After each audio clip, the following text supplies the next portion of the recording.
Schmoedown fans, welcome to the Schmoedown Rundown, the official episode of the movie trivia Schmoedown. My name is Brad Gilmore, but you might know me by another name. You might know me as The Boat. Hashtag best of all time, hashtag Brad Opinions are true, hashtag vote, hashtag I want to vote, hashtag, let me tag in, the tag team that can't lose, the man, the myth, the legend, Frank Jinga.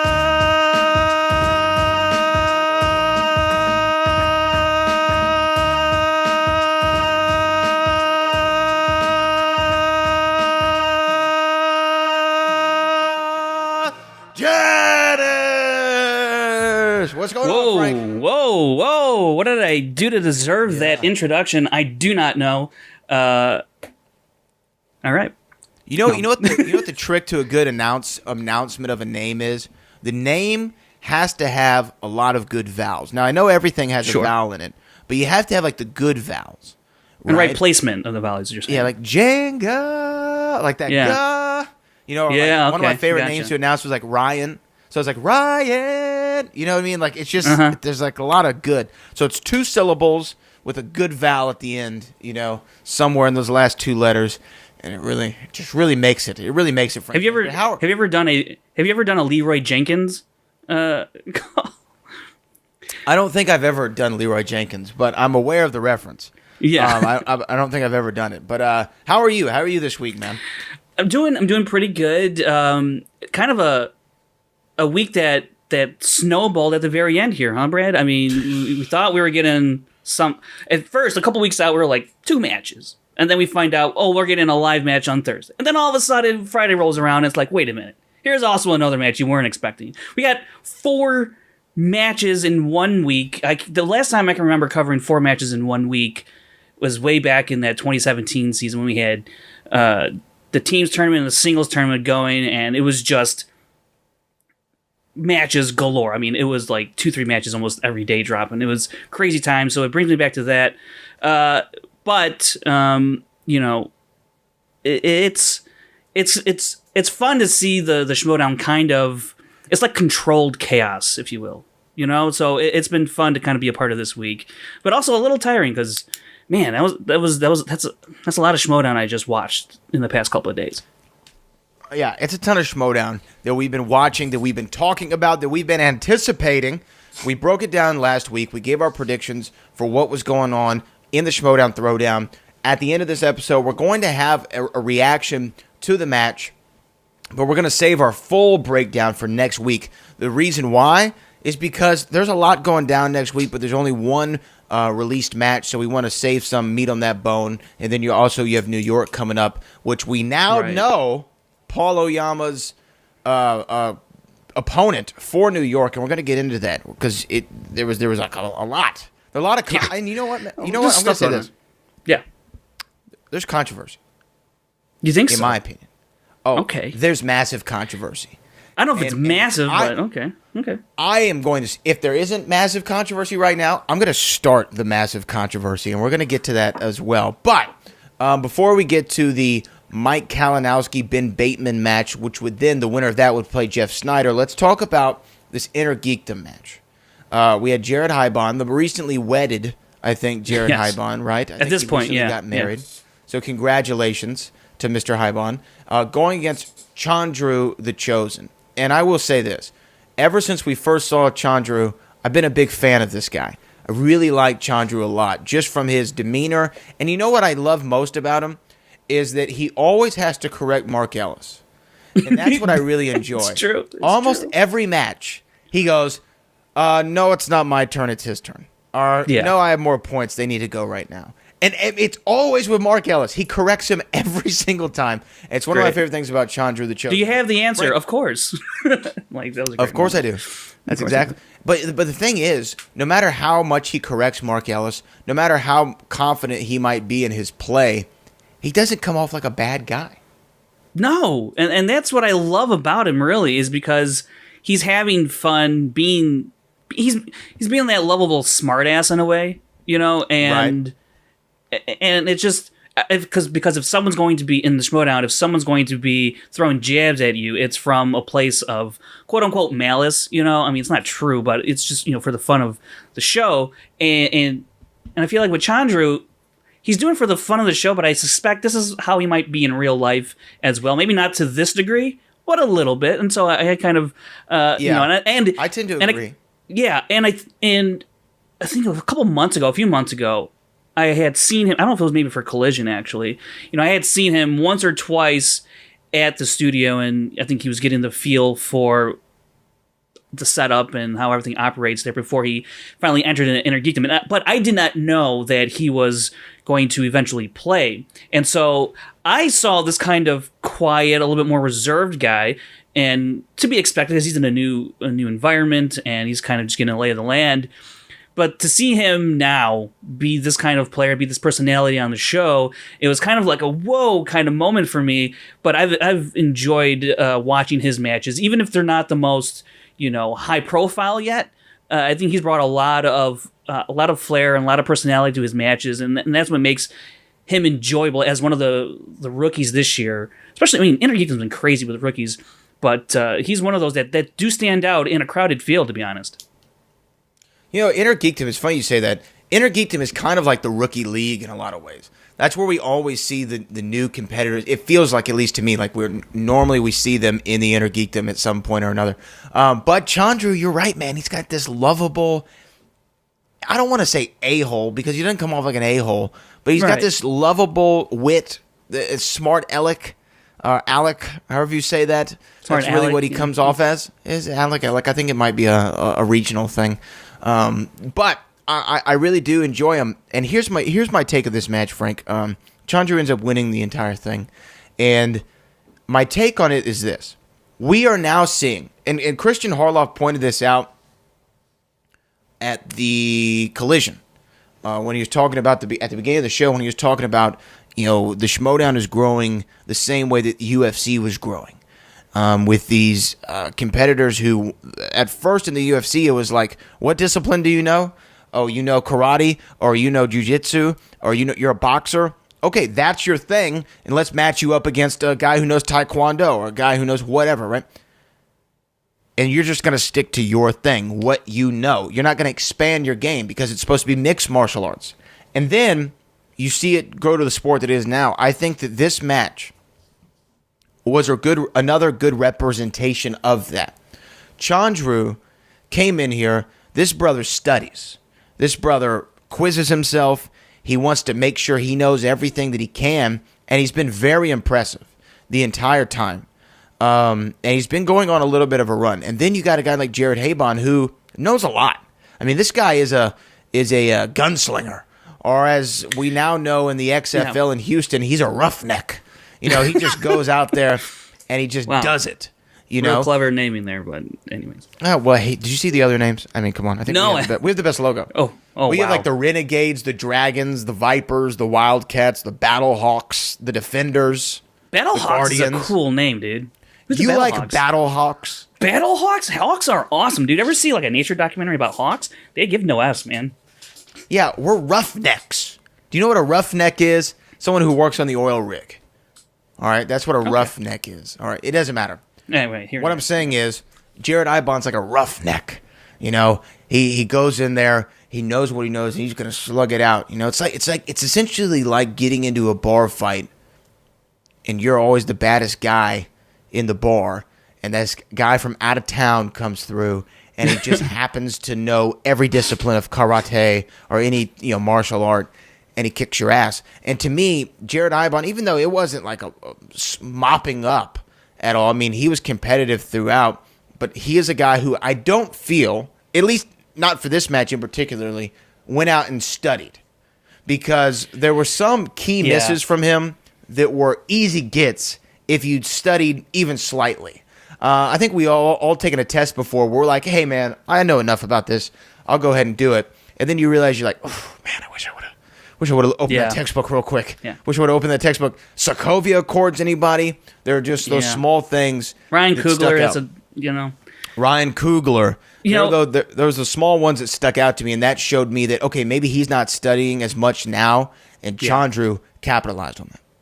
Yeah, and Jared, he fits into this category much like Adam Lavik at this point. There's so much potential that if he were able to or could devote more time, he could really elevate his game, because you can tell Jared really loves the world in which the Inner Geekdom occupies in Marvel movies, Middle Earth, all that stuff, right? So you need to have that for one, just in order to enjoy yourself a little bit while you're studying. So I really do feel like he definitely is a big fan of all these movies and these these worlds. But if he could just put in some of the time, if he's able to, because that's what we're finding, and that's kind of part of the reason why the Shirelles are retiring. They just don't have the ability to devote the time they wish they could. And so, and they're the type of people like to give it their all. And if they can't, then, they're going to take a step away. And that's what's happening now. And Jared, look, he's from Bachelor Nation, and he's got a lot going on with that part of his life. And also he's just recently married.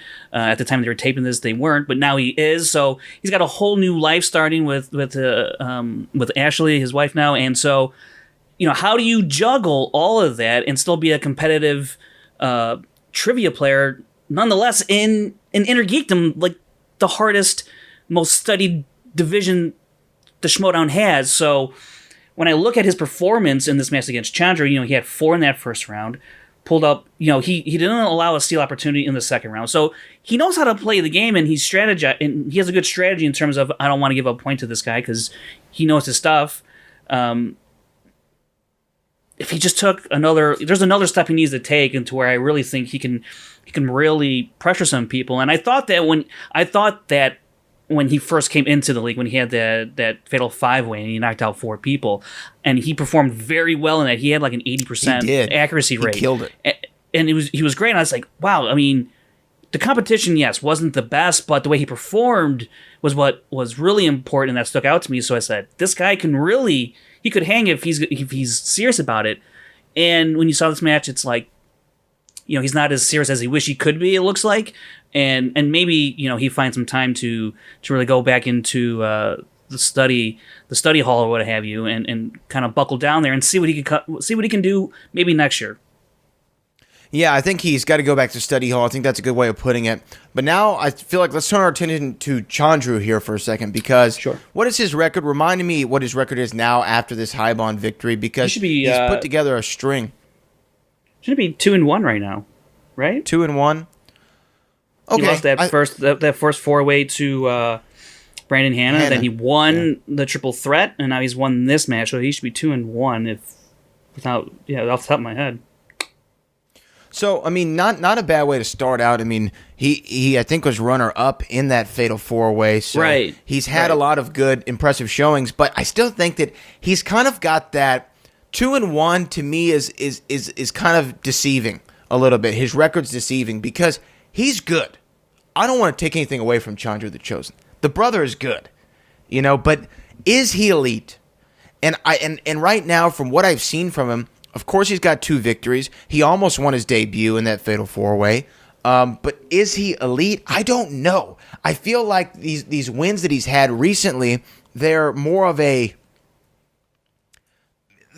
wins, but they're not statement wins. They're not like Kevin Smet's wins. We knew one match into Kevin Smet's career, we knew, that's the real boy there. We knew that. With Chandru, it's more like, hey, he could be something. I don't know how far he can go, but if he, stays at it, he studies, he continues to get good wins, he might be able to be something down the road. I don't see an immediate path to title contention or elite status for Chandru here before the end of the season. I think that he's a guy that we're going to be looking at season 7 and saying, hey, this is a guy that you're going to want to look at. This is a guy you're going to want to place bets on, because I think season 7 is when we're going to see Chandru the Chosen live up to the name and actually be the Chosen.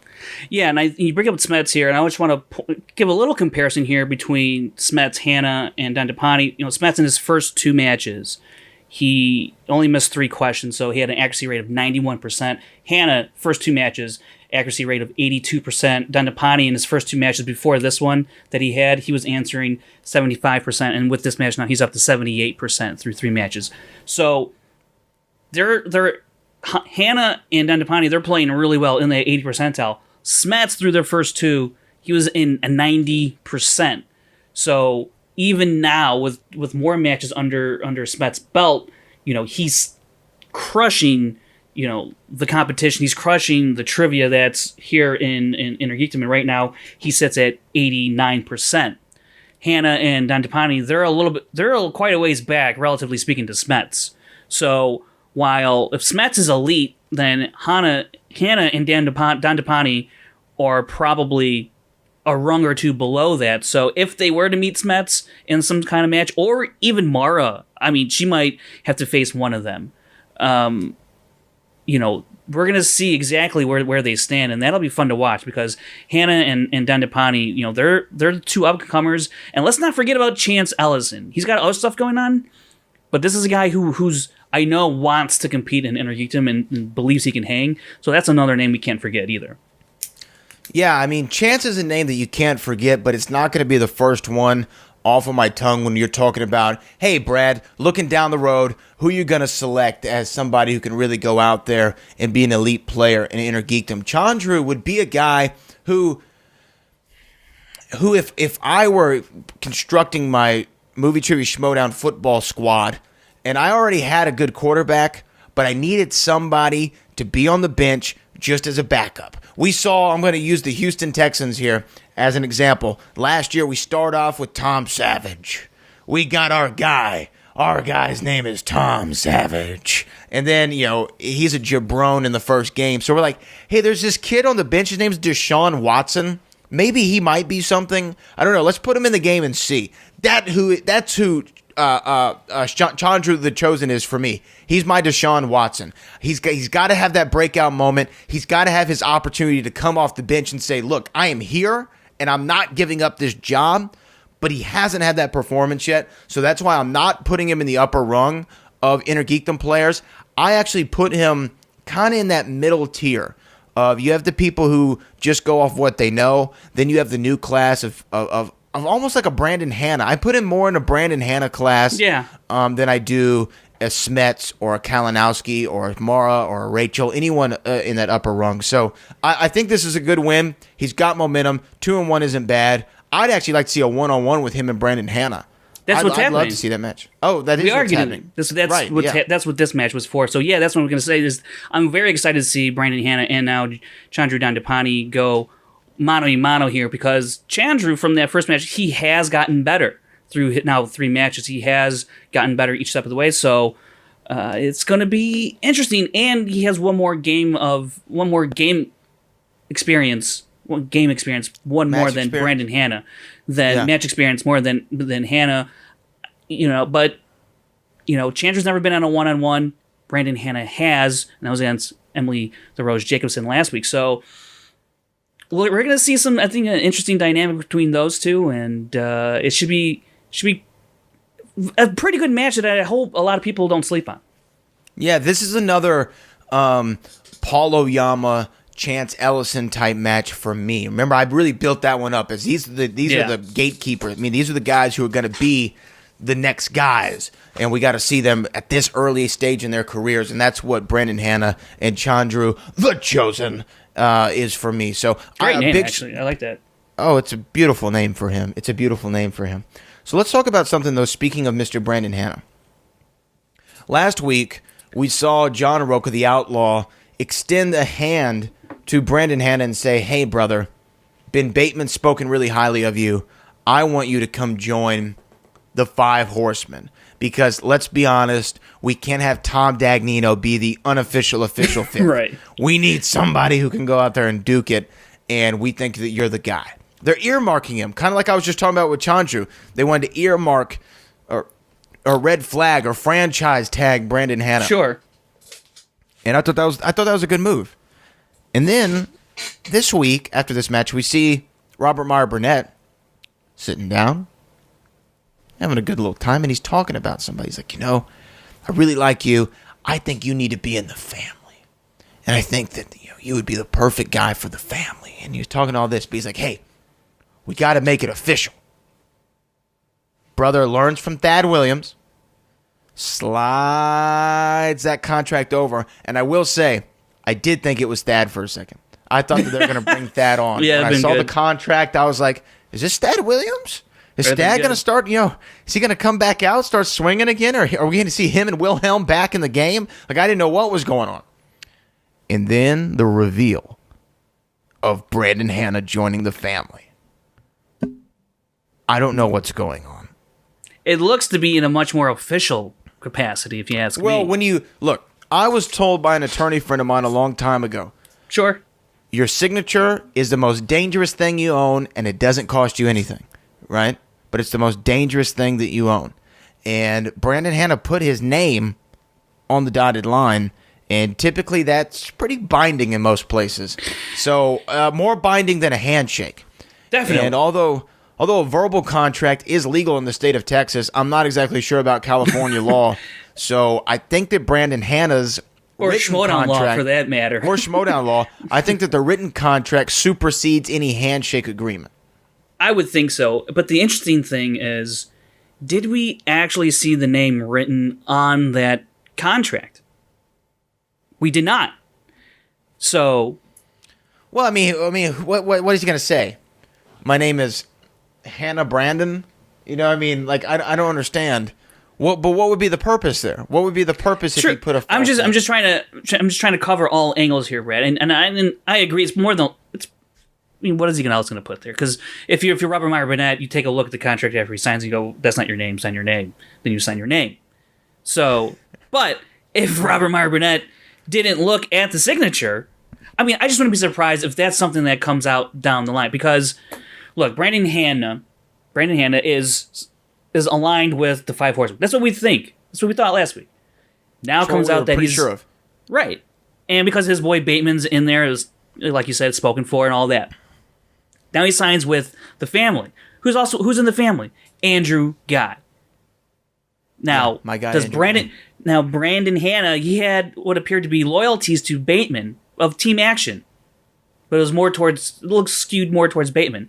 But is he really mad at Ben Bateman for turning his back on Andrew Guy? And is this what this is? Is that he infiltrated the Five Horsemen? He's really with the family, definitely officially, if the contract is as true as we believe it to be. And what is going to go on here? What's the purpose of this? I think we're on to it. Here's the thing. I think Ben Bateman, still has to choose an opponent for Andrew Guy. Could Ben Bateman decide, hey, Brandon, why don't you take a shot at a singles match against Andrew Guy? And Brandon goes, gladly, because he's really in cahoots with the family, and Andrew Guy ends up getting a win due to forfeit or what have you. Something crazy might happen. I don't know. This is just me spitballing. Let me ask you this, though. For that to be true, that would mean that none of the horsemen watch the show. That's true. Don't you know they live in they live in soap opera world, where they don't really know what's going on. What's going on? But I think that you might be onto something. Remember this. Ben Bateman initially didn't even want to join the Five Horsemen. Correct. It was just an enemy of your enemy is my friend, right? And is that right? Yeah. Yeah. Enemy of my enemy is a friend. Yes, I got that right. So at first it was just kind of strange bedfellows aligning for a common goal. And then in Houston, in H-Town, at this man right there, Booker T's World Gym Arena, he became an official member of the Five Horsemen. And then his first real act as a horseman is to vouch for another guy. Now, if you've seen a movie like Donnie Brasco, which was a question this week, 1997's, I believe, there was a scene where Al Pacino was breaking down what a friend of mine and what a friend of ours meant. I don't know if you remember this scene. No, I don't. But Al Pacino's kind of talking like, hey, if I introduce you and you're a friend of mine, that means I vouch for you, right? That means I'm saying, hey, this is Donnie. He's a friend of mine. And that tells everybody else in the mob, okay, this is Al Pacino's guy. So heavy as the head, right? You're vouching for him. If you're putting your name on him, hey, we respect you, we trust you, we'll bring him in. But if he F's us, we F you, right? And if it was a guy who they did business with and they were all acquainted, it'd be a friend of ours, right? But I think Ben Bateman brought Brandon Hanna in like, this is Brandon Hanna. He's a friend of mine. Right? John Roca lets him in. He's like, all right, if you're vouching for him, which is what John Roca said, Ben Bateman talked you up to me, then I'm going to let you in. Now, what do you think John Roca's reaction is going to be when he finds out Brandon Hanna has joined the family? He's going to say, Ben, or Ben, however you do that thing on the right. Collider Live. That's pretty Ben, hey, brother, what's going on here? Because I thought this was a guy that you vouched for. You put your name on him, and now a week later, he's running off to another team. He's running off to another faction. I can't trust this guy. If I can't trust this guy, that means I can't trust you because you put your name on him. Now we have dissension, and maybe this was the brainchild of one Andrew Timothy Guy, and he was the one who said, Brandon, get in close with Ben, try to infiltrate the Horsemen, and then as soon as they let you in, stab them in the back so that John and Ben, they now have beef. And guess what? Mark Riley's going to have to choose. Do I go with Roca? Do I go with Ben? I got to go with Ben. Dagnino's got to choose. Do I stay with my new friends, Dan Merle and John Roca, or do I stay with Ben and Mark? And then even Dan's got to say, hey, Ben, I really like you, but Roca's my partner. Like, what's going on? And now you have officially broken up the Five Horsemen again. Yeah. I don't know if that's what's happening, but if it I don't know is, one, either. I'm a genius. Two, Andrew Timothy Guy is a genius. Right on cue. And the other thing that we don't know yet is, what if this is a plan from the Five Horsemen? What if next week we get a scene and Roca sees Brandon and goes, so did you do it?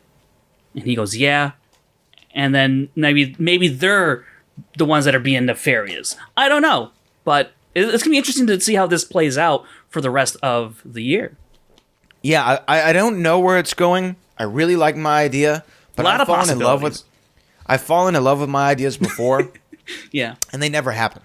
So Well, I wouldn't put any money on it if I was going to Vegas, but I really do enjoy it.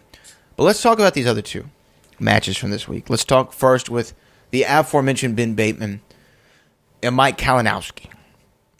Mike Kalinowski coming off a massive win against Rachel Cushing in San Diego. He is once again the new Inner Geekdom champion, which is the most beautiful title in the movie trivia Schmoedown, I will say.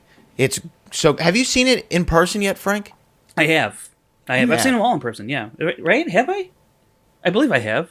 Yeah. Right? When did you, I don't know when you would have seen I don't know it. when I don't know. I feel like I have. I don't know. It comes across really well on screen. That's all I know. It's beautiful. It's beautiful. It's heavy, but it's beautiful. But Mike Kalinowski is the brand new movie trivia Schmoedown Inner Geekdom champion. He's been on a hell of a roll, but now he's going up against a guy named Ben Bateman. Ben, whom we've seen have statement wins like Andrew Guy at the Booker T World Gym Arena, but also he's also known as the guy who just can't close the deal. He's the guy who gets right up to the finish line, and then somebody beats him. Really, he's a player that you know is going to eventually get over that hump. It's just win. Like we all knew LeBron was eventually going to win the title. We knew Leo was eventually going to get an Oscar. It was just win. When is he going to do it? When is it going to get done? And for some people, it's attacking Bears. For others, it's moving to Miami. But you have to do something to get it done. Now we're thinking Ben Bateman, putting Andrew Guy in the rearview mirror, marching forward with the Five Horsemen. This might be his opportunity. He's going against Mike Kalinowski, who's been battle-tested, and he's gotten battle scars. I mean, just because he won that match against Rachel Cushing doesn't mean he walked out unscathed. That had to be a mental, emotional, physical exhaustion and drain. This is the time. Your opponent is weak. Finish him. And I thought that's what we were going to see. But sure. So he was my bet. He was my bet going into it. Was Mike your bet, or did you think Ben was going to get this? Yeah, I've been backing Ben for a while. I believe in the work that Ben's been putting in, but and just because I know kind of firsthand what Ben's been up to, I don't really know that much about Kalinowski in terms of outside of Inner Geekdom. I really don't know exactly what that regimen is like, what kind of work he's been able to dedicate to. I just know that Ben, this is all that he studies for. He doesn't have to study for Inner Geekdom. So for that reason, and we kind of talk about Kalinowski might be spreading himself too thin here with, you got teams, he's got singles, and he just finished with Inner Geekdom. But this is all kind of almost all it's all really close together. So he's how much is he devoting? How much time is he devoting to one thing and not the other, and this and the other? So yeah, I was going into this match backing Ben Bateman. He has been a more consistent player in his career thus far. Kalinowski did not have a great year in singles last year. He's been an above average singles player for, frankly, the majority of his singles career that he's played in. And I will say this, though, it does resemble kind of how he started in Inner Geekdom. So for him to make a jump here in singles, while more difficult because it's so much more broad and not as focused as Inner Geekdom, I was fairly confident he would make a jump, but it's hard to say how big of a jump a guy can make when he's spread so thin. And he's also going up against a guy in Ben Bateman who's very dedicated and is really analytical in his preparation and very focused in his preparation. So, of course, I was backing Ben, as I've said. And look, that first round was brutal for Kalinowski. Absolutely brutal. He got 3 points. Ben didn't have a great first round, frankly, either. He had 5 points.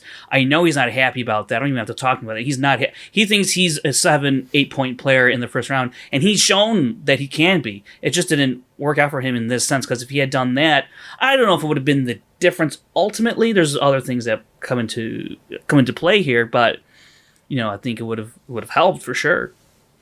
Yeah. Now I want to respond to all those points, and we're going to in our breakdown here, because I think you say a lot of things that I agree with, some that I disagree. But first, we were talking about Robert Meyer Burnett handing over the contract to Mr. Brandon Hanna. But let's also talk about this before we jump into the match. I don't want to skip around too much, but I feel like we have to talk about this. Robert Meyer Burnett is seen sitting, or comes to sit on a couch with the lovely, lovely, lovely Roxy Stryer. And Roxy's saying, hey, you've been doing a great job as the commissioner, but I do think that maybe you're going to do something a little bit bigger, something a little more long-lasting, something a little bit more impactful. You're the captain. And which is something that I think that we discussed on this show. Didn't we? Didn't we talk about, hey, I thought I think you brought it up. Big. Yeah, you brought it up. Yeah, I did bring it up. So good. You're welcome. Me and Roxy, right here. But so she says it, and then he goes, yeah, well, it's funny you bring that up. Reaches in his pocket or his jacket, which have you, and he holds an envelope. And he says, I'd like to call this the nuke. The nuke, of course, referring to nuclear bomb, which is pretty I thought thing. microwave, but okay. Oh, that's what it is. Okay. Yeah. NukeTheFridge.com. Which, by the way, Nuke the Fridge comes into play in the match we're about to break down. But let's get back to this one. It's true. Big play. Big play. Oh, my gosh. But he says, I have the nuke. And then he hands it to Roxy. Roxy reads it. And you could tell she's like, whoa. This is big. This is a big change. And says, Christian's never going to go for it. And he said Christian will go for it because he recognizes genius. And then kind of walks away. Roxy looks puzzled, confused, scared, a little bit excited. And then it goes off. Right. We'll pick that back up here in a minute. Let's talk about the match. Going into this, I was leaning to Ben Bateman. So were you. Now, I knew that this was going to be close just because of the caliber of the players. I didn't know how close. And like with most matches, I thought it was going to be determined by round number 2. Is what I really felt. I felt they're going to go pretty even in round 1, maybe just because I know how the competitor that he is. Ben is going to try to strike early in round 1. He always does. I think that he's probably a guy who's 5'6" average. And Mike, I would say Mike, I don't know this, you're the stat guy. I'd say he's probably 5, right at 5 average, maybe a little bit below in singles. We've seen him flame out in singles before, so I'm sure that hurt his record. Yeah. So I was thinking Ben was going to have 1-2 point advantage going into the second round. What did you feel, Frank? And what did happen in round 1?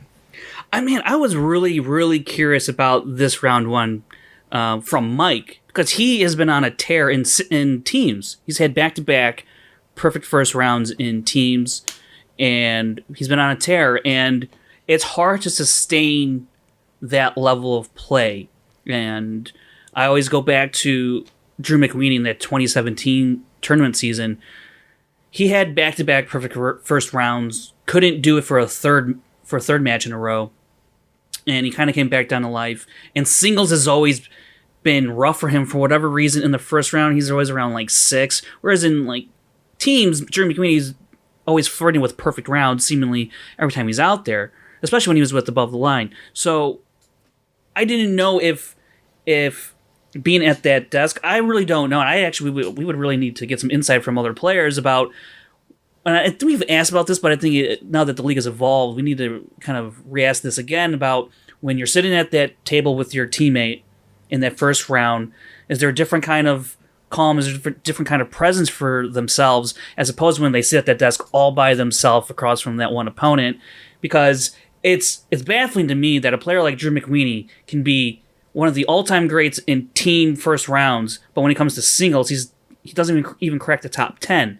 So was Mike going to be able to transfer that good play from teams to singles? I was very curious, and it turned out not to be the case. It was actually much more dramatic of a fall than I thought it would be. 3 points in a very serious high-stakes game against Ben Bateman, a guy coming into this match who's pretty good at first rounds as well, was not a good sign.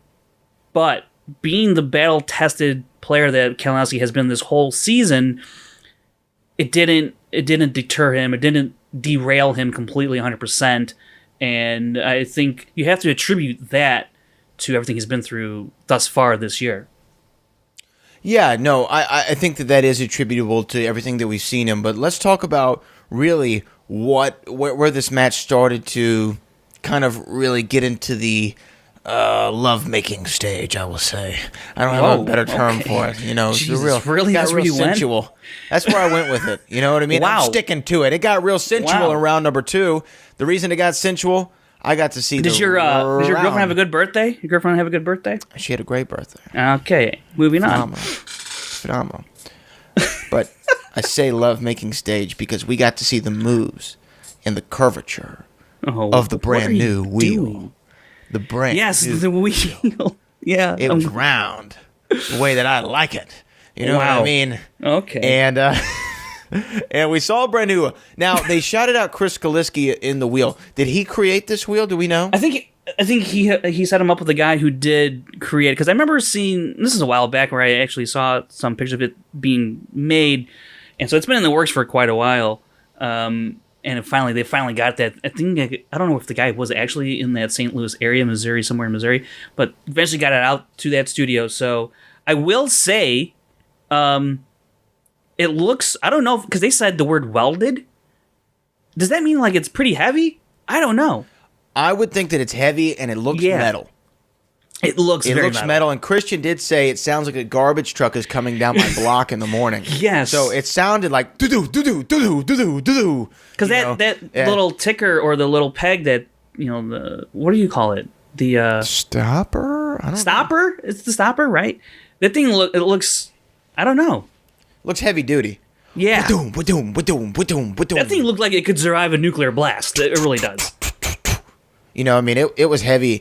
And you know what? It made all the sounds that you'd want to hear in a great love-making session. Jesus Christ. It was... It was exhaling. You know, my mother listens to all kinds of emotions of pleasure. And she does? Okay. Yeah. Mom Janisch, I'm sorry. You know what I mean? It's just jokes. I'm just trying to make it funny. Frank Janisch, why are you turning red? I don't understand. It's just my shirt. That's it. I can't help myself. Anyway, we saw the new wheel. Tell us what went down in round number 2. All series. Yeah, well, in round 2, so Ben defers to Mike. Mike spins away from 90s, lands on Thriller. I mean, before that, Ben had been like, hey, go get your James Bond slice. Go get it. And he almost got it. He almost got the Bond slice. The best mind games player in the Schmoedown. He's still the best. And look, you haven't seen it as overt in quite a while. And when he finally busted out against Mike, I was like, man, I missed this. I missed this part of Ben. And it was great to see it was great to see that, he was bringing that to this match, because it's a huge match, right? These guys are trying to get to New York to play Paul Oyama for the title. But Kalinowski, he lands on Thriller, and he goes 4 for 4 for 8 points.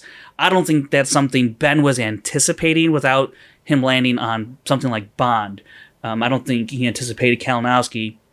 Maybe he would go 4 for 4, but for the full 8 points, I don't know if that was in his mind as a possibility, given anything but Bond. So it was a great bounce back round for Mike, given the fact they only picked up 3 points in that first round.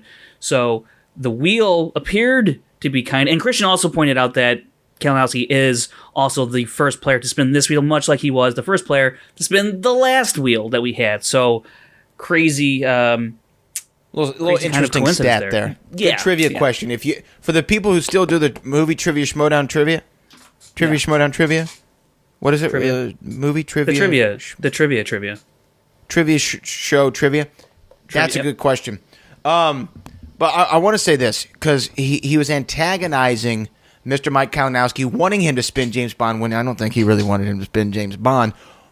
But when he got Thriller, after spinning away from 90s, I said, oh, man, this is not good. Thriller does not seem like a Mike Kalinowski category to me. It's not an MC. I mean, it's not a Marvel. It's not a comic book. It's not a James Bond. It's not a spy. It's not anything that I thought that he would be good in. I thought 90s was a lot better for him than Thriller. That's what I thought. But I think he looked at the wheel and he said, there's enough on here that if I don't get James Bond, I might get X, X, and X. But when he landed on Thriller, I was like, the brother's in for it. And then he goes 4 for 4. Yeah. And in the words of the new James Bond movie, it was no time to die for Mr. Mike Kalinowski, which, by the way, peanut butter smooth James Bond name. I love that. It is really great. I like that. No, I'm not even a big Time to fan Die. of James Bond. That's a really cool. How are you not? Sounds like a Die Hard franchise title, actually. No, it sounds like a James Bond title. Well, I mean, now it does. Yes. Die Another Day. Yeah. Live and Let Die. Someone put out a tweet about Diamonds Are Forever. There you go. That's not Die. Chris, I didn't throw it to you. And that's not Die. There is another Die one, though. What's the other Die one? Tomorrow Never Dies. Tomorrow Never Dies. So there's a few Die ones. So No Time to Die lives up to that. How are you not a James Bond fan? I thought that have we not talked about this? Did we? I thought you liked James Bond. No? I mean, I like it, but I'm not a fanatic. Like I haven't even seen all of them, so You should. Now, I will tell you, the early ones they're great. They are all great. You're gonna have to be a little bit like, ooh, this doesn't really play in 2019, brother.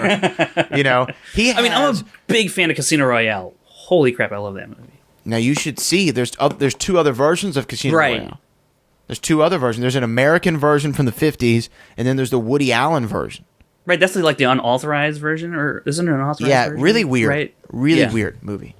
There's like a bunch of James Bonds in it. But you got to watch those early Sean Connery ones. There's, like I said, there's some really, the dialogue is a little weird. There's a Beatles joke in Goldfinger where he's like, Dom Perrier, he's like drinking 57 Dom Perrier below or above 72 degrees. It's like listening to the Beatles without earmuffs. And it's like, oh, you really whiffed on that one, Sean. Wow. Sorry. Wow. We whiffed on that one. The 60s, they were kind of defined by that music, but it doesn't matter. Going back to this, Mike Kalinowski goes 4 for 4 in Thriller. Great showing. Ben Bateman goes up. Frank, how'd that go down? Well, he spun away from drama on his first spin, gets Natalie Portman, and he goes 2 for 4 points. That is a pretty bad showing from Ben there. I gotta say, though, I thought some of those Natalie Portman questions were pretty difficult. That Black Swan one really was like crazy. I mean, and what's interesting is that 2 of those questions were like MCU adjacent. That just goes to show you how many people have been in MCU movies that eventually they connect to other actors, actresses that might pop up as a category in the Schmoedown. So I thought that was kind of interesting because right across from him, he has the Inner Geekdom champion. So even if he never saw the movie, he might know actors that have played alongside Natalie Portman and what have you. So I thought that was an interesting, what do you call it, dynamic that was happening with the questions because Ben, he missed 2 and Kalinowski was only able to pick up 1 point. So the damage could have been worse, much worse. But Ben gets out of there, down 3 points when he walked into there up 2. So it's a big swing there for Ben to handle. Yeah, I mean, the Cat Dennings would have been right. If Ben didn't get that one, Mike would have gotten it. Mm-hmm. And then I think Sebastian Stans was the other answer. Kind of like right, more of a less a guess, but a more educated one probably on Mike's part. For sure. I think Mike probably was like, that doesn't sound, that sounds right. Now, here's the other thing, though, about this is Ben was really flirting with this classic Ben Bateman move of, I'm going to pretend like I don't know it, pretend like I don't know it, pretend like I don't know it, then get it. Then Mike Kalinowski was mirroring that. He was doing the pretend I don't know it, pretend I don't know it, pretend I don't know it, guess it at the last second. I got to say, this tactic is wearing thin on me. It's like, damn it to hell. I already have 4 of these matches to watch this week, and you're just going to add 7 minutes from your... Right. Yeah. It is what it is. Cat Dennings. And it's like, shut up, Ben, you know it. It was annoying. I'm just going to be honest with you, by both of them. And I love both of these players a lot, but it was very annoying. But when we get into round 3, I thought... the point discrepancy was what, Frank Janisch? Remind me? 3 points. Yeah, 12-9. 3 points. So, I mean, not an insurmountable lead for Ben Bateman to break down. But when we got into these final couple questions for Ben, and they were really do or die for him, because if you're down by 3, I think, especially against a caliber player like a Mike Kalinowski, you're going to need to almost go perfect. You might be able to miss your 2. You need to definitely hit your 3 and your 5 to win. But the Spielberg category for Ben Bateman, this is where he lost the match. There is some times where you're watching any other sport and you say, man, if blank only did blank right there in the third quarter, he would have won. Man, if Harden would have been, if that shot would have counted and then he got the and one, that would have been a 4-point play. We would have been up by 2 going into the last 15. You know what I mean? There's always those plays. And this was the play for Ben Bateman. When Ben Bateman got the Steven Spielberg category, and the question was something to the effect of Shia LaBeouf, Karen Allen, and some other people who I can't think of their names right now. Cate Blanchett, Cate Blanchett. Oh, just leave it at that. Because there's like 4 or 5 names. But Shia LaBeouf, Cate Blanchett, and Karen Allen all played together in which Steven Spielberg film? The first thing I'm thinking is, okay, Karen Allen obviously only played in Indiana Jones movies from what I know. There was 2 of them, Crystal Skull, and there was Raiders. Okay, let me stop. Was Cate Blanchett ever in a Steven Spielberg movie? Oh, yeah, she was in that Indiana Jones movie, Crystal Skull. Shia LaBeouf, I think he was only in 1 Steven Spielberg movie. I'm pretty sure. I think Steven Spielberg produced a lot of movies he was in, like Transformers, right, Eagle Eye, or whatever. Was Eagle Eye a Spielberg? No, he wasn't. I don't know. I think he produced it. I don't know. It doesn't matter. No one watched that movie. Point is, I know that he was in Kingdom of the Crystal Skull. How Ben Bateman missed out on that and said Warhorse or whatever he did, that was just... There's very few times in the game to where I'm just baffled. There's been bad answers, but this wasn't a bad answer. This was just a blank in his mind that I don't understand. I don't know... Oh, no, hold on. I don't know how you can account for that, because that is a movie that everybody in the film community, not even the film community, that almost everybody who's gone to the movies and was an Indiana Jones, everyone's seen the film. Everyone has seen Crystal Skull. And the reason why everyone has seen it is because everybody talks about how bad it is, even though these people are wrong, because it's better than Temple of Doom. Debatable, but sure. It's not debatable. Watch Temple of Doom. It's a hard watch. I can see a hard that watch. Anyways. After the open, which I think the Anything Goes open of Temple of Doom is probably, honestly, my favorite open of any Indiana Jones film. Except it's not as like, no, hold on. It's not as iconic as the boulder rolling. Trust As Raiders, me, I know this. There's Raiders that goes is the most, beyond Indiana Jones. It's just all time Right. introduction. But just when I think of, hey, how am I going to follow? This is why I love Steven Spielberg. How am I going to follow up one of the most iconic openings to a movie of all time? I know, with a musical. Music. Exactly, yeah. And he's not in the jungle. He's in a tuxedo. It was brilliant. James oh Bond. my gosh, almost. it was so brilliant. It was very James so Bondy, brilliant. you know. So, And that was the inspiration for the character. Anyway, yeah. My point is, everyone talks about Crystal Skull. I'm pretty sure Action Movie Anatomy had to have broken down Crystal Skull, Kingdom of the Crystal Skull at some point in that show's 200+ episode run. Ben Bateman has to be kicking himself. You know what's interesting too, though, and I understand his explanation that he gives after the match, but if I recall correctly, he was also involved in Collider's top 10 countdown of Spielberg's movies. So yes, he should have gone over all of these movies at one point. But look, you get in that situation. But Indiana Jones and the Kingdom of the Crystal Skull is beyond a well-known movie. It's really an infamous movie, right? In a lot of ways. And I mean, Karen Allen, it's Shia crazy. LaBeouf, It is crazy. Cate Blanchet. Now, if he would have said, "What Shia LaBeouf movie?" I could understand him getting it wrong just for the. Now, my default would have been Kingdom of the Crystal Skull, but Dan, like, wait a minute, did he, like what I just did? Did he direct Eagle Eye? I know he produced Transform. Like, I could get that, but when they say Cate Blanchett, Karen Allen, Shia LaBeouf, I just don't think there's an excuse. Now, you mentioned what he said in the post match. Talk about what his excuse was. So he goes that he's not someone who watches Indiana Jones a lot. I mean, he's not the biggest fan of them. He says he doesn't dislike Indiana Jones. It's just not something that he throws on, and he's not as much of a fan as you or I or most people are, I guess. So a lot of people have the craziest blind spots, and sometimes you find them out in games like this, in matches like this, and it comes to rear their ugly head. I mean, John Roca in Back to the Future, famously they don't mesh.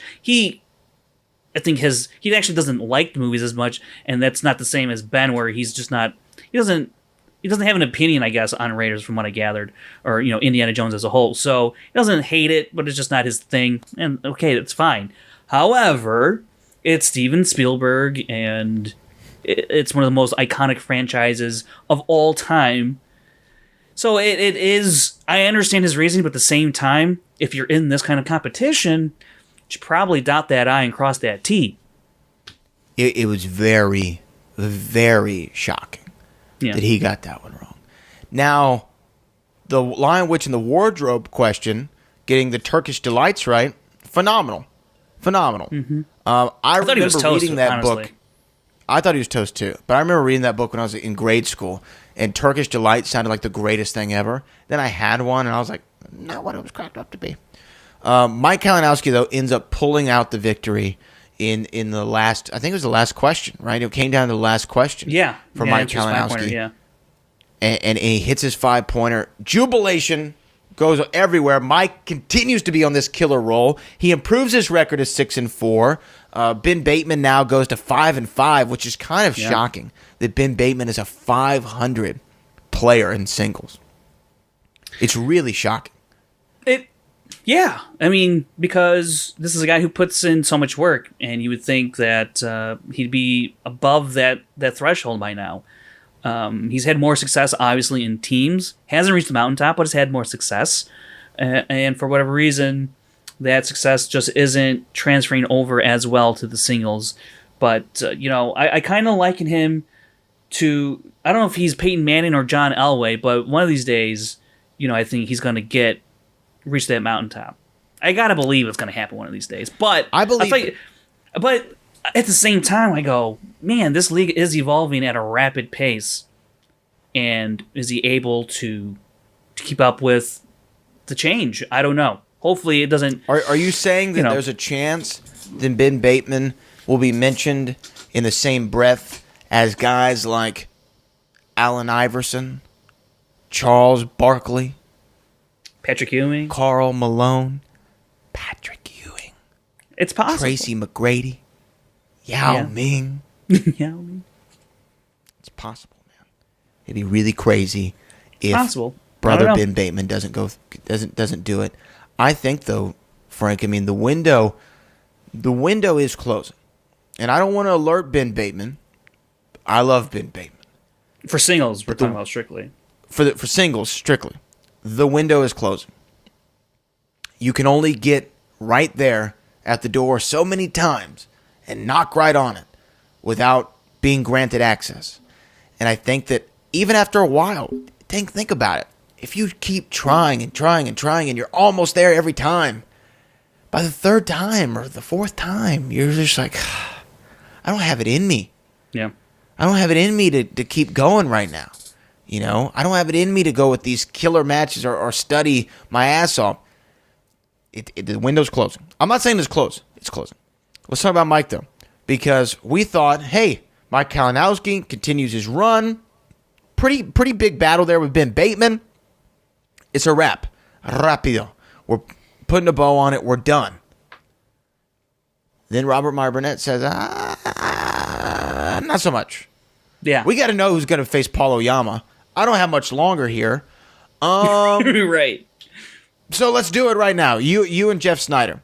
Now, So Frank, nice. remind They the had to people. play twice. Remind the people at home why Jeff Snyder was in the position that he's in.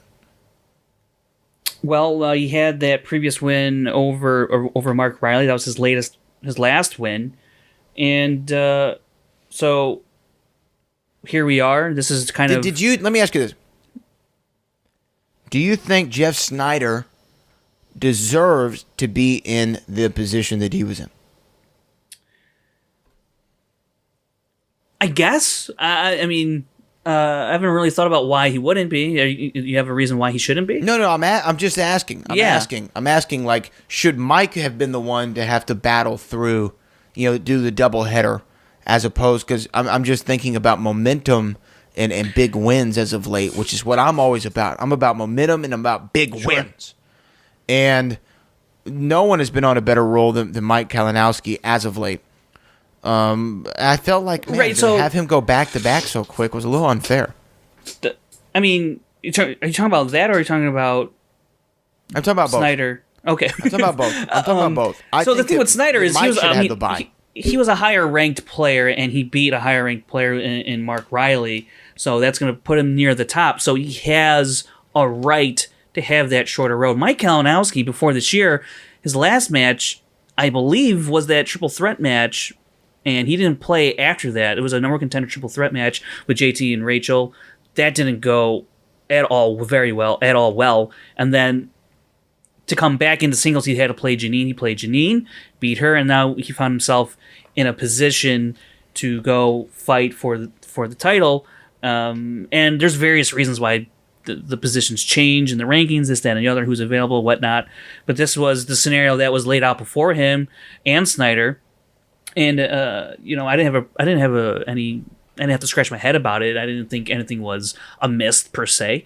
So Snyder being in the spot that he was, I thought made sense. He's got to play just one match now to get to that shot in New York, and Mike's got to play two. Ben would have to play two if that was the case. So it made sense to me. Yeah.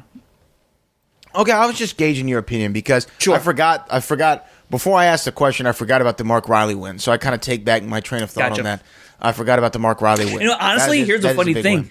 I forgot about that Mark Riley match, Snyder match as well. I thought it actually happened last year. It was so long ago. I thought it happened like early in the year. That I did a stream earlier on the Rundown's Facebook, and I was going through wins and stuff, and I was like, Snyder, and someone pointed out that, hey, don't you have the Snyder Riley win in there? I was like, no, I should. And I recorded the stats for it, but I just, for whatever reason, didn't input it into my table. Well, you know what? And I blame you for me bringing this up. I blame you. I blame you for me bringing it up. But let's talk about the match, because Mike going so hard in the paint as of late. Yeah. A supernova can only shine so bright before it burns out. Did you think that Mike was going to go out there and beat Jeff Snyder? If you had asked me that before I saw Ben Bateman, I would say it's possible. I had more confidence going if he had, without watching him play Ben Bateman, I would have more confidence in him beating Snyder. It wouldn't have been high, but I think his odds were better. But after I saw him play Ben Bateman, after I saw him have a 3-point first round, after I saw him get some fortuitous luck by Ben not having a great second round, I was like, I don't know how he's going to play against Snyder. Snyder, he has a lot of antics as well, and it's a lot to go through 2 matches. There's only been, I don't know how many players, not many, that have played like 2 matches in one day. So that list is short for a good reason, because it can be taxing mentally. Right. Right.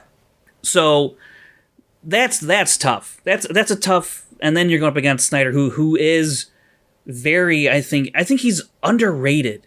He's underrated. He's underrated as a singles player. As a singles player, yes. Because when we think of Jeff Snyder, we think of teams. That's what we think of. We think of what a great team player. Not what a great team player. I still contend Jeff Snyder is the greatest team player of all time. When you think about the amount of defenses with the Patriots, then going back, beating the Shire Wolves with the odd couple for the titles, even though they lost in the rematch, he still took 2 different teams, 2 championships, beat what many people are saying is one of the greatest teams, if not the greatest. Can I say one quick point and let you go? One quick point. As the Patriots, he beat above the line. As the odd couple, he beat Shire Wolves, 2 of the other teams anointed as the greatest teams ever. He's beaten those teams. That's crazy. And he opened up multiple cans of whoop ass on John Roca in the team division. That's true. Like multiple cans of whoop ass. So I think that he's the greatest team player of all time, and I think that is why even I had the initial question of, why was he in this position? Because I think of him as the great team player, Jeff Snyder, not so much the great individual player, and that is something that you are right. People don't give him enough credit for, and people, I think, honestly, that plays into Jeff Snyder's hands perfectly. Sure. I think Jeff Snyder loves. I think he loves the adulation, but I think that he loves being underestimated by his fellow competitor. If he can walk in there with a Kevin McAllister battle plan shirt, and everybody thinks that, oh, this is Jeff Snyder. He's good in teams, but on his own, I don't know if he can swim. I think that he likes that. And look, like his record, is deceptive. His knowledge is deceptive, I think. And I think he is, and I think most players know that. I mean, I think he's respected in that sense. But I think if you were to, if you weren't asking a diehard Patriot fan, I think most players wouldn't really think that Snyder is to that level. I could be wrong, but I don't think. I think look at the polls that are out for weeks on end between Bateman, Kalinowski, and Snyder. The poll was who's going to go face Oyama in New York, and Snyder was trailing every poll that I saw. And so that, to me, shows that the community was kind of underrating Snyder because, look, Bateman, he's been very vocal about pursuing singles, that this is he wants this really bad. Everyone then is on Kalinowski on this hot streak. Everyone's backing that. And so Snyder gets a little bit forgotten and then maybe is underrated in that sense. So, Snyder, he came in here in a good position. Underrated. Everyone's backing Mike. He's now playing a second match in one day. He just came off a taxing match, with Ben and previously against Rachel and Intergeekdom. So he's got a lot going on. Snyder was in a good spot, and it's not to say that's disadvantageous for Mike Kalinowski to be through all that and then get in here. That's just a matter of the situation at hand, and as they say in golf, play where it lies. No, yeah, and I agree with you, and I think that Mike Kalinowski, though, I talk about the momentum. He had the momentum on his side. He had to be feeling good. He had that confidence. So I thought he was going to go out here and beat Jeff Snyder. I really did. So let's talk about it. Because I think that, like I teased at the beginning of the show, there were some controversial things that I'm going to bring up here. But let's talk about round number 1. Now, the first question, of course, was about Dwayne "The Rock" Johnson and Sean William Scott and who else was in that? Christopher Walken, which is Yeah. called The Rundown. Which That's right. I was surprised. Don't worry, I'm going to that there was- screenshot that. I'm going to screenshot that with Mike Kalinowski should. holding up his board. Trust me. Oh, The Rundown. Oh, Mike, you screwed up, player. Players mess up. Players mess up. But, the first answer is called The Rundown. And then they were off to the races. Kind of a low-scoring game overall. It was a low-scoring match overall. It was like, This was what was the final score? pretty sloppy game. Well, 12-11. This is a really sloppy game. Right, and you can't blame, really, Mike after coming off of just playing a match. He's got to have some mental exhaustion. But let's talk about round two. Because round two, this was a very odd round two. Mm-hmm. Because Mike Kalinowski almost essentially gave the game away to Jeff Snyder when he spun coming-of-age films, and then he spun it again and didn't do so hot. Missed the 16 Candles question. Jeff Snyder was picking up steals. Jeff, I think, actually was not trail. I think was he up? Was it 9-8? Or what was it? 10-9. 10 after two or after the after Mike went. after Mike went. Let me see here. Shoot, it was 8 to 5. 8-5. Okay. Yeah. And then it ends up right. Okay, they get steals. The round ends up at 10-9. Jeff Snyder goes and spins. And what did he spin, Frank? He got comic book movies on that first spin, and then immediately, I think the wheel barely stopped, spins again, and he ends up on Will Smith.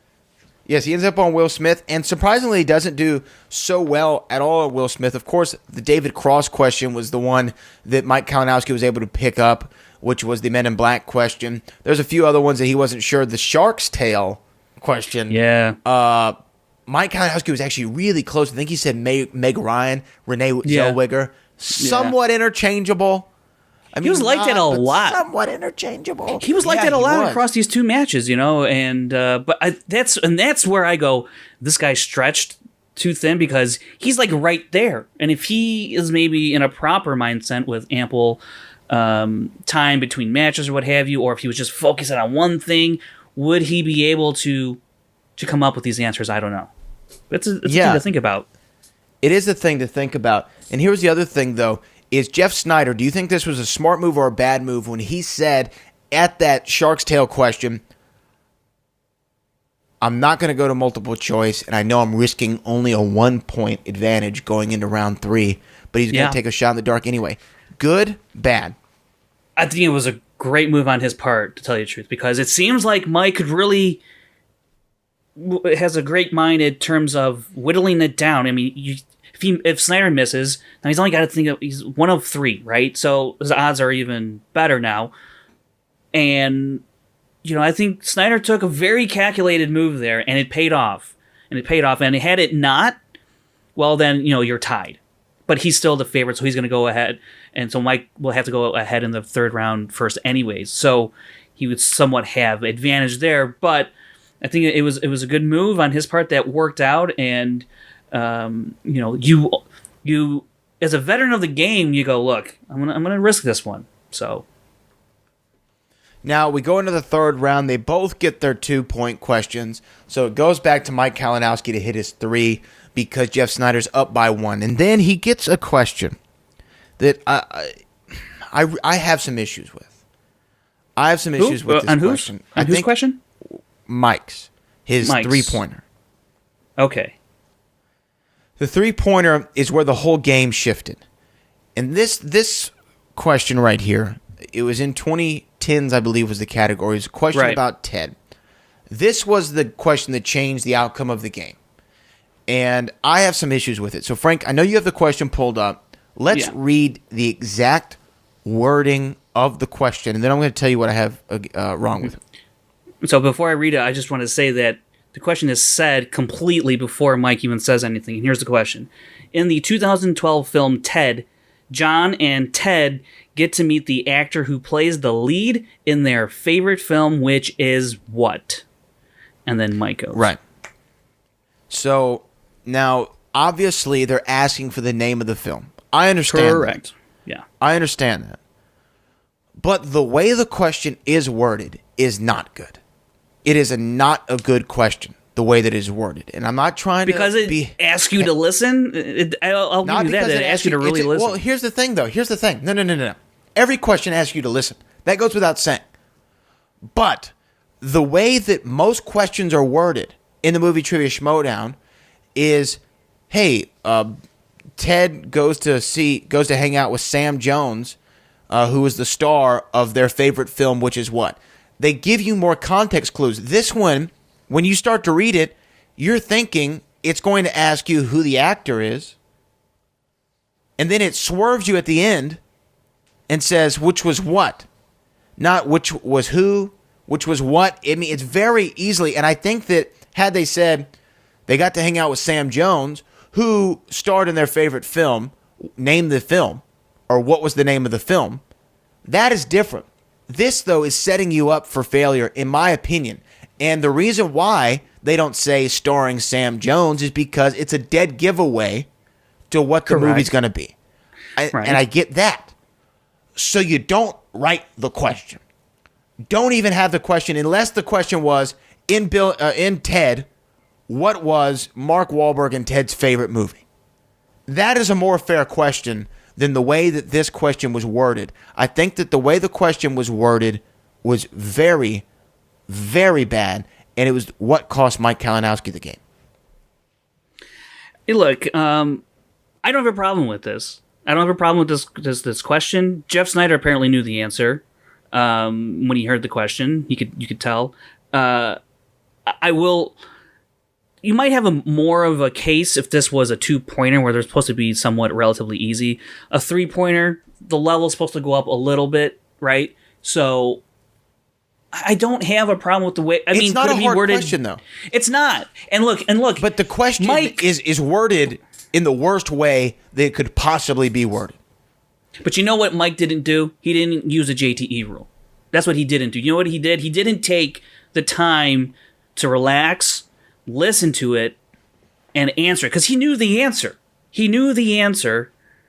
But because he got so excited in his own mind, I think, and I haven't talked to Mike about this, but I think in his mind, he said Flash, but he also did not finish it with Flash Gordon. So if he had just said that'd have been wrong, right? So then he says Sam Jones, and Christian and Mark are like, well, what are you actually saying here? Because you're yelling at the top of your lungs. I don't know what you're saying. You're really excited. I get it. But what is your answer? So it seemed, and even when Kalinowski ended on Sam Jones, it sounded like he was going to continue saying something, but he didn't say anything.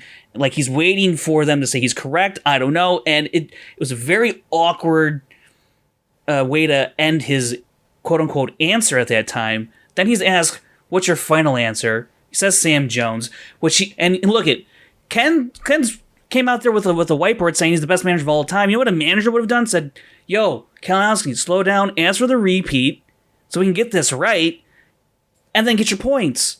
So there's many factors here that could have rectified this situation, even if you want to disagree with the wording of the question. But the fact remains, the question is worded in a way to which you can still understand what they're asking for, even if you don't like the wording of the question. But should the question be... I'm not saying it's intentionally misleading, but the question is worded in such a way that it could be misinterpreted very easily. I'm just saying that the question was worded in such a way is that it sets you up for one answer, and then it kind of swerves you at the end. I think that the question is easily answerable if you listen, but should the questions be so somewhat deceptive? I think that it should be a straight-up question and not who liked this movie that starred this guy and what was the name of the film that you know what I mean? It was a little bit too many humps to get to the question. Let me ask you this then. Do you think there's a place on the Schmoedown for those types of questions then? I think that I would really like to know what Jeff Snyder's 3-pointer was. That's my answer. No. Because answer my question first. Because if it were a similar question, yeah, I wouldn't have an issue with it. If it was a similarly worded, confusing but not question. You know, we have this issue where players feel like there can be an imbalance when we get to this round of questions. My question to you is... This isn't movie poster versus substance. This is the wording of a question. So wait, so what you're saying is, as long as Snyder let's say, if Snyder's 3-pointer, as long as it was a little deceptive, then Mike's okay. But because we got the... Yeah. So I would be okay with it. That doesn't make any sense. I would be more okay with it if it was fair, but now we're not going to know if it's ever going to be fair. And I think that Mike Kalinowski should have challenged the question. That doesn't make literally any sense. That doesn't make... I'm sorry. No. Because if he... That's not Jeff's fault that he never got to answer his 3-pointer. No, I know. I'm saying that if I would have heard his question and it would have been something on a similar level of confusion, I may not have as much of a problem with the question. All right. That doesn't take away that I have a problem with the question. I have a big problem with the question. You just want to have a problem with 2 questions, one for each guy. Is that what you're telling me? No, I would feel like Mike, and then now let me say this though. Yeah. Mike did screw up a lot. I'm not saying that he didn't screw up. But the question was worded in such a way that it almost warranted a wrong answer. It was almost a trick question. In some ways, it really was. I just feel it warranted a repeat, I think, which he did not use. No, that's where I'm saying where he messed up. Yeah. He should have repeated the question or challenge. He should. I don't know why he didn't challenge. And he said, "I don't want to win on a challenge." Bro, really winning is winning, dude. Like, to quote the great Vin Diesel, it doesn't matter if you win by an inch or a mile. Like, and this guy's supposed to be a heel? Come on, dude. Like, win. Like, if you need to use a challenge to win, to correct an error that the game has given you, if that's what you believe, then do that. That's what the challenge is there for. That's another thing that I had a problem with. The fault falls on Mike Kalinowski in the end. It does. But I do, and he knows that, and he's not running away from that, so I understand. But can you at least agree with me that the question is worded oddly? Yes, oddly, but it's still answerable to get the right answer, the answer they're looking for. It's worded oddly, but you can still get the answer. Every question is answerable. But if you word it in such a way that's almost just confusing by the way that it's worded, which we've seen in the Schmoedown before. And the thing really should have challenged the wording of the question, is what he should have. He should have. At the very least. I don't know if he would have won the challenge. I don't know if he would have won it, but he should have. It would have been worth a shot. I don't know why he didn't do it, and I blame it on him, and I blame it on management. But I don't want to say this to take away from Jeff Snyder's victory, because Jeff Snyder won fair and square, 100%. But he also owned up to it, saying, I didn't as much as win it as Mike Kalinowski lost it. So he understands where he's at. But, I almost don't agree with that. I think that Mike did lose it, but Jeff did win because he played better than Mike up to the point where Mike Kalinowski flubbed his 3 and then didn't know his 5. Jeff probably could have easily come back and won the match even if he got both of those. It was still conceivable that he could have won. So I don't take anything away from Jeff Snyder here. No, I don't. I do think that there's controversy in the way that the question was worded, because if they would have said they got to meet their favorite actor, Sam Jones, which starred in what movie, it completely gave the movie away. So they tried to disguise it a little bit more, and I think that it was unfair. I think that it was an unfair question. It wasn't unfair, but it was an answerable question that the wording was intentionally deceptive. That's just what I feel. That's fine. That's fine. Even if it was unintentionally deceptive, it was a bad wording of a question. I would have challenged it. Jeff Snyder, though, versus Paul Oyama. Is that kind of like, who do I cheer for or who do I boo more?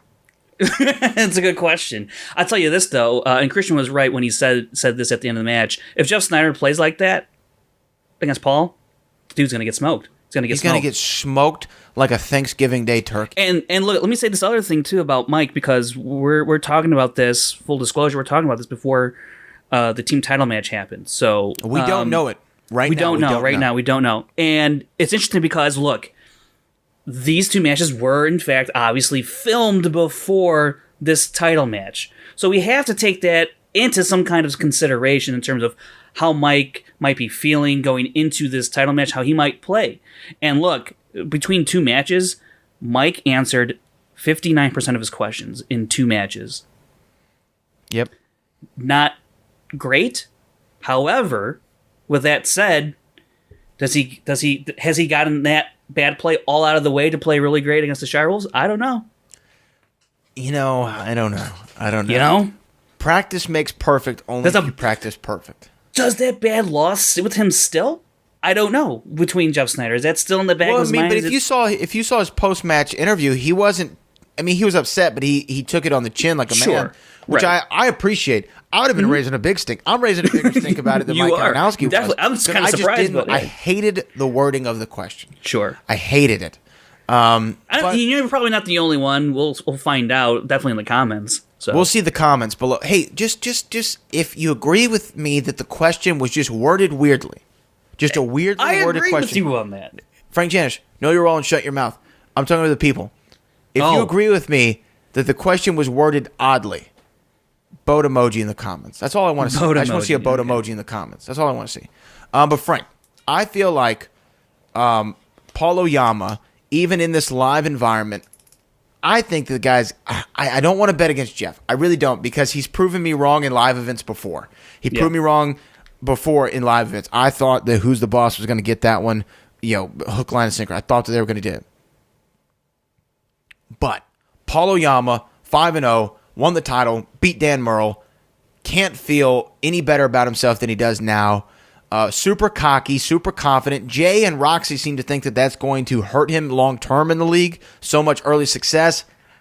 I don't know if I agree with that. I know Dan Murrell had a lot of early success, and he sustained for quite a while, man. I'm not saying Oyama's Murrell, but there is precedent for sustained success from the beginning.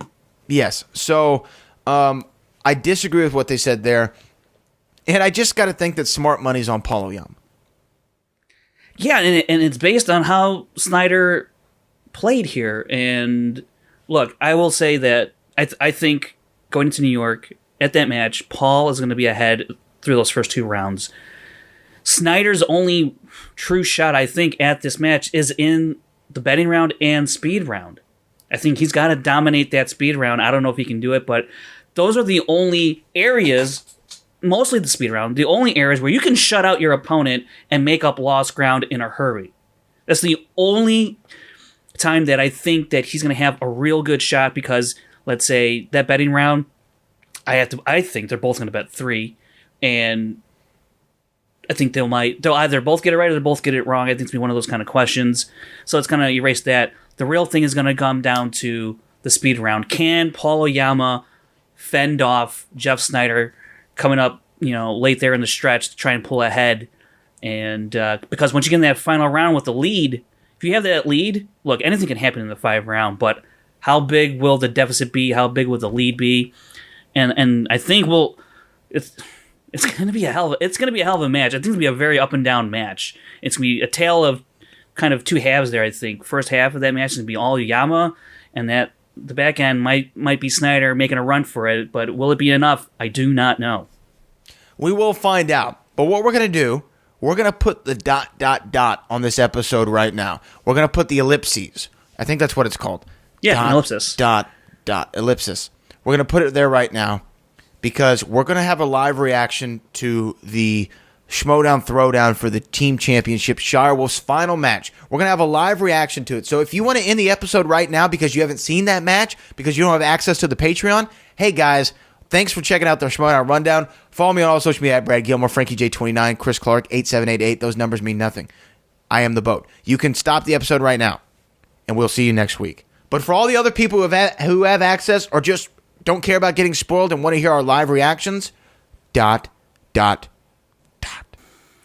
All right, so that was the final match for the Shire Wolves, and hell of a match that it ended up being.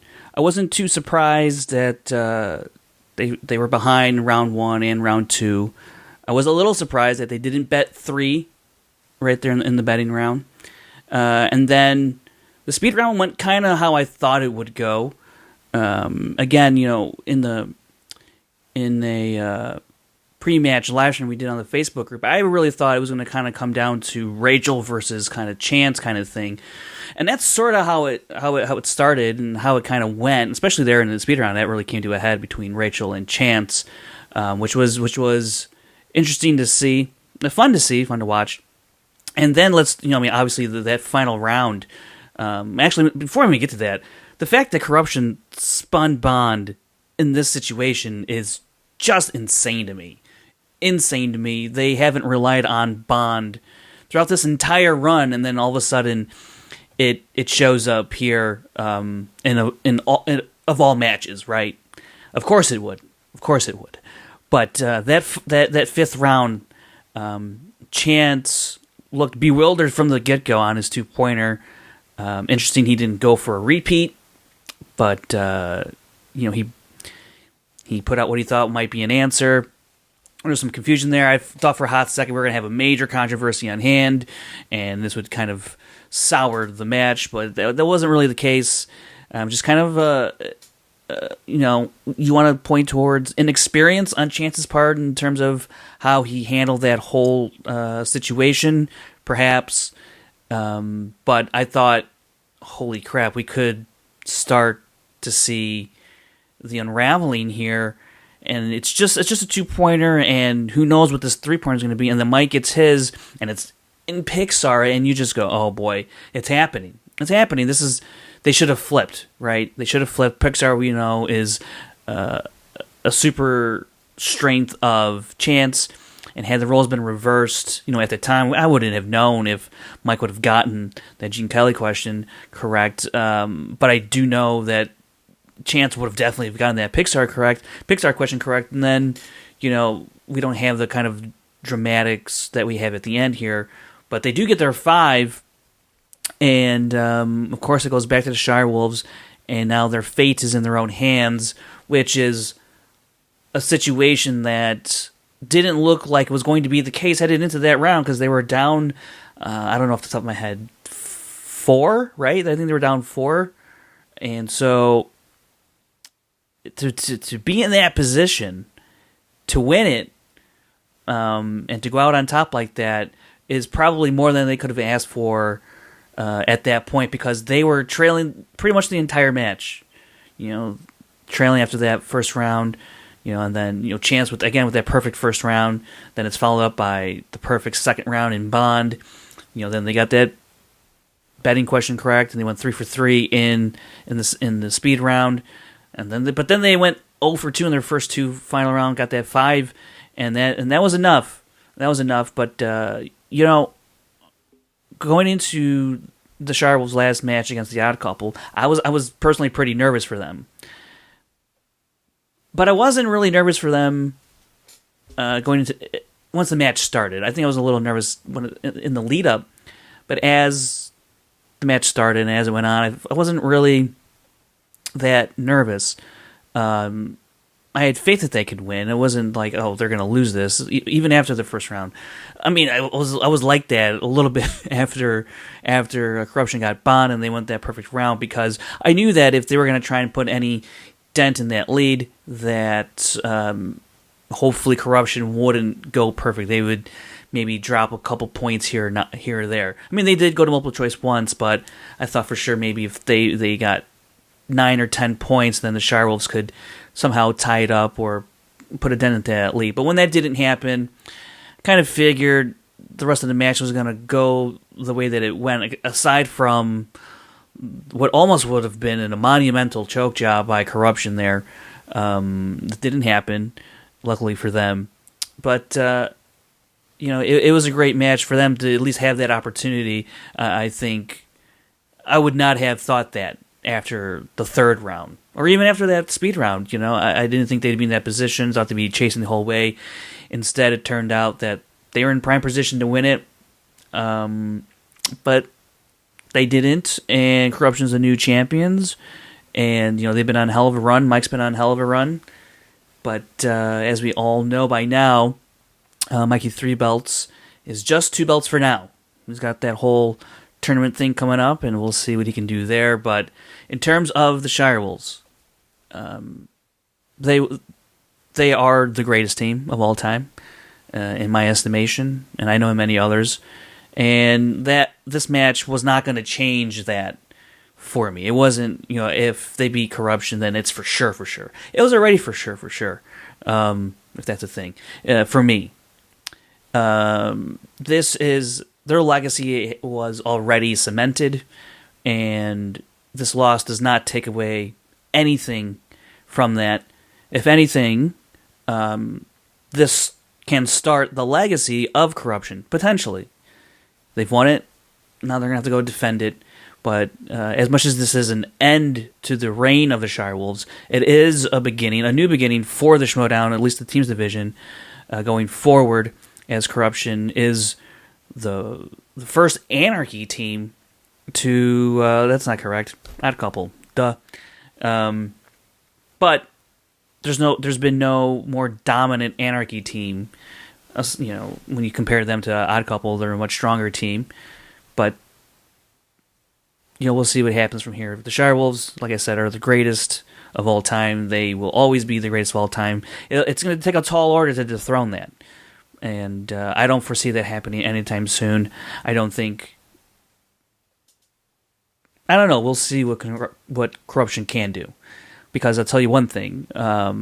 Shirewolves had hype. They had hype, and they lived up to it. Not many iterations of teams or individuals in the Schmoedown can live up to the hype. Wolves of Steel had a lot of hype. They didn't win the belt. The Founding Fathers, they had a lot of hype behind them. They haven't lived up to that promise. So the Shirewolves did something that really very few can do, live up to the hype, and they did it. And they did it in a very dangerous league, a very dangerous division in the teams division. And no matter which way you look at it, they accomplished something extraordinary, and I'm going to miss them in the league. The boat here, Brad Gilmore, doing a live reaction real quick to, or instant reaction to the Shirewolves' final match in the movie Trivia Schmoedown, and all I got to say is wow. Frank and I are obviously going to break this down in full next week. Frank will give his quick reaction here in a minute, but that match was so awesome to watch, but not even just for the play, for the competitors, for Rachel and Clark. Congrats, I should say, are in order to Corruption, but a massive title win is almost, I don't know, almost deemed somewhat irrelevant by the celebration that we got of two of the greatest players in the history of this game. Now, I know Frank and I have gone back and forth for months, or it feels like, about, hey, who's better, Mike, Rachel, and we had that fun back and forth for Inner Geekdom, but truly, Rachel and Clark are two of the four faces on my Mount Rushmore, and it was cool that I got to be a part of that awesome package celebrating the Shirewolves. And I just want to say that the way the match played out couldn't have been better, because I come from wrestling. And in wrestling, when the older guy, or when the veteran, I should say, is retiring and they're leaving the game, you put over the new team. You put over the new guy. You put over the next generation. And I know Mike has been around for a minute. Chance, newer. And I said it. I said it in January. And it came true. Chance Ellison would be a champion by the end of the year. And Chance Ellison is champion by the end of the year. But for Rachel and Clark to go out there, give a hell of an effort, give a hell of a battle, fight like the Shirewolves can only fight, coming back from the James Bond category, almost still winning it. Just an incredible performance by everybody involved. And the boat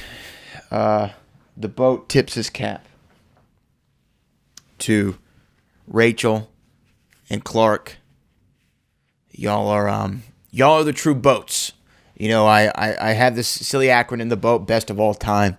And I think the Shirewolves, without a doubt, after being able to reflect on their entire career, after being able to look at it in that promo, the Shirewolves, or the, and no disrespect to the Patriots and Jeff Snyder, but the Shirewolves are the greatest team of all time. How quickly they captured those championships, how long their reign was. 7-2, I think, was their overall record. Incredible. Rachel, Clark, much love to y'all both. I hope to see y'all again, because if y'all's retirement is anything like wrestling retirements, we will see you again. But if this is the last time for the Shirewolves, once again, the boat's half is off to y'all.